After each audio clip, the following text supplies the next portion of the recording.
Okay, part 3 on my thoughts on the Madonna horror complex. This may be my last part to this topic until I do just a little bit more research on it, because I'm actually really intrigued by this.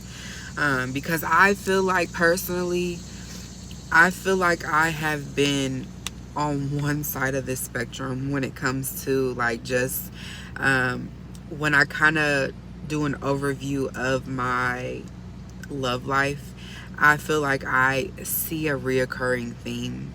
And I'm typically on the horror side of the spectrum. Like, I've been sexualized, and it's like, I feel like that, I don't know, I just feel somewhat like a victim of this complex, you know what I'm saying? And I don't really view myself like that. Like, I know I have um, a very explorative side to me, but I actually am a very great girlfriend. Like, like when I get to that level, I can be a very loyal, good girl. I'm a great mother. And this brings me to my next point.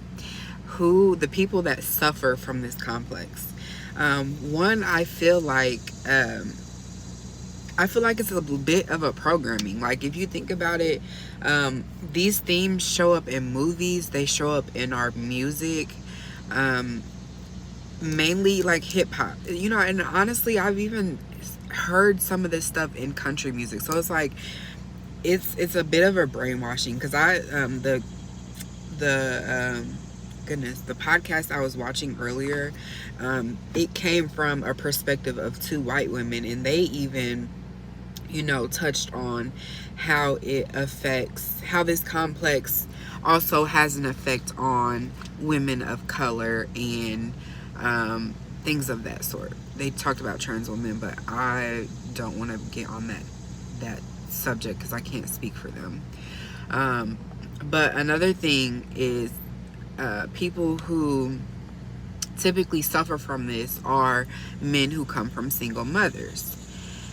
And as a single mom, I want to study this one because I don't want my son to ever experience this as an adult man. Like, I don't want him to have any mental effects from me as a parent, if that makes sense. So, yeah, I thought that was interesting that it was because it comes from mother wombs. It comes from seeing a single mom.